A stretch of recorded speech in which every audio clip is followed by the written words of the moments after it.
مين؟ انا.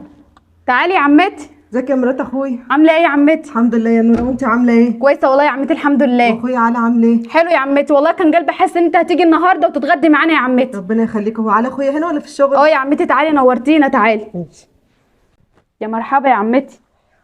ازيك يا نوره؟ عاملين ايه؟ كويسين يا عمتي، انت عامله ايه؟ كويسه والله الحمد لله. الحمد لله. انا هقوم بقى عشان ايه، انت هتتغدي معانا النهارده واندهلك اخوكي. والنبي يا نوره ما هقدر. لا يا عمتي لازم تتغدي معانا، وانت بتيجي لنا كل يوم يا عمتي، هناديلك اخوكي. ماشي يا مرات اخويا، ربنا يخليك يا رب. يا نور، دي اخت سهام دي؟ اه سلام، اختك قاعده عينتنا اهو. طب كويس بقى عشان تتغدى معانا. والله انا عماله اقولها برضو يا عمتي، مش هتمشي غير لما تتغدي معانا. طبعا، امال إيه، مش اختي؟ ربنا يخليكم لبعض يا رب. يا رب يا رب. ازيك يا اختي؟ الحمد لله يا اخويا. عامله وانت ايه؟ عامل ايه؟ الحمد لله والله. الحمد لله. حماده جوزك عامل ايه؟ كويس الحمد لله. الحمد لله، ربنا يخليكوا لبعض. الله يخليك يا اخويا. والله يا اخويا انا كنت جاي لك في موضوع. خير يا اختي؟ عينيا، ده انت وصية ابوك الله يرحمه. بص يا اخويا، انت عارف ان المعيشه عادت صعبه والدنيا غلا، واحنا قاعدين ايجار، وصاحب البيت كل شويه يرفع علينا الايجار، وحماده الشغل نايم ومن ورشه لورشه. وانا والله يا اخويا من ساعه ما ابوك بقاله 5 سنين وانا مش عايزه اتكلم معاك في الموضوع دوت، ومستنيك انت تفتحني فيه وانت برضه ساكت. موضوع ايه ده يا اختي؟ عايزه ورثي يا اخويا، انا محتاجه فلوس يا اخويا. الورث. طب يا اختي يعني نتغدى الاول كده وناكل لقمه، وبعد كده ربنا يسهلها ان شاء الله. ماشي يا اخويا، وبعد الغدا. وبعد الغدا ما اشوفش وشك خالص، تقوم تتكلي على الله وتمشي من هنا. ورث ايه يا ورث؟ جوزك اللي بعتك تتكلمي في الورث؟ والله يا اخويا جوزي في الشغل وما يعرف ان انا جايه اصلا. في الشغل ما يعرفش ان انت جايه؟ لا، فاكره ان انا هاكل انا من الكلمتين دول؟ دقق عصافير انا هنا. ابوك ميت بقاله كام سنه؟ بقاله 5 سنين. 5 سنين. فيهم كام عيد؟ فيهم كام رمضان؟ فيهم كام موسم؟ دخلت عليكي كام مره؟ يا لهوي يا اخويا، هو انت بتحسب ده كله من ورثي؟ امال ايه؟ ورث ايه يا ورث؟ بقى انت عايزه ادي مالي وارضي لواحد غريب يتمتع بيهم؟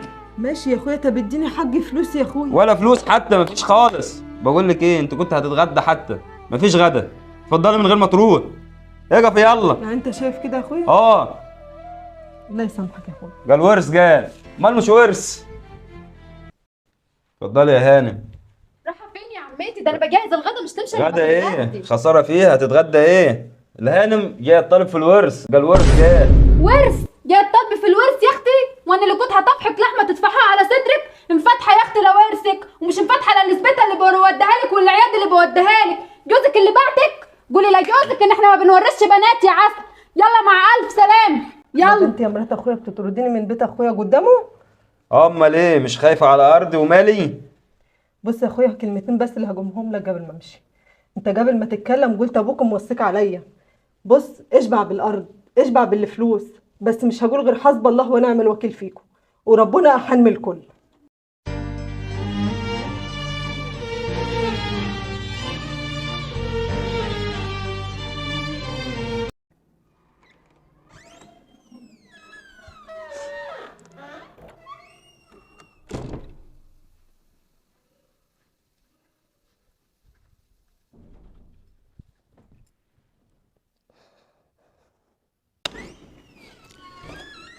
لا اله الا الله. استنى يا احمد. اخويا بالله عليك، اختي طالما وصلت لحد هنا بالله عليك مش هكمل الفيديو، انزل اعمل اعجاب، دعمنا يا اسطى، احنا بنتعب اقسم بالله، الفيديو ما بيطلعش بالسهل. مش هكمل، انزل اعمل اعجاب. عملت؟ على بركة الله.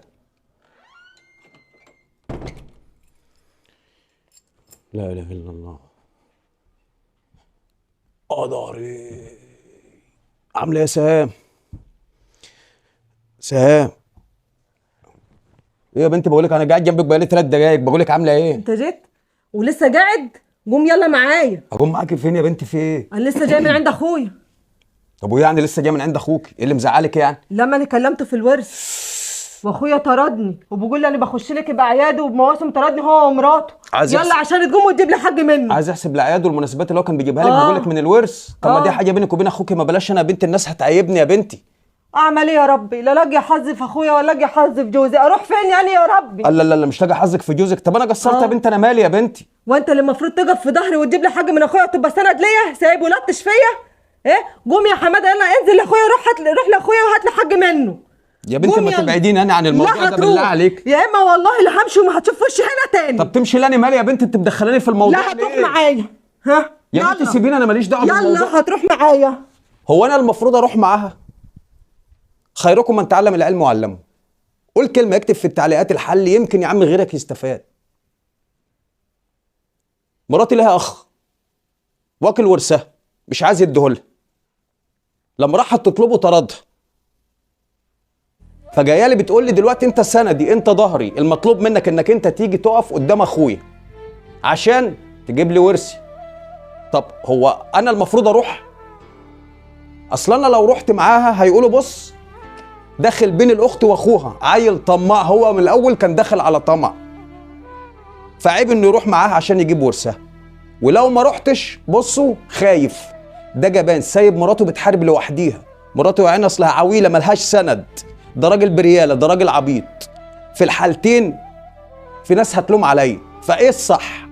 مراتي لها ورث عند اخوها هو واكله عليها فرده، انا كراجل كجوزها المفروض ان انا اروح اقف قدام اخوها ولا اقول هم اخوات في بعضيهم؟ السلام عليكم ورحمه الله وبركاته.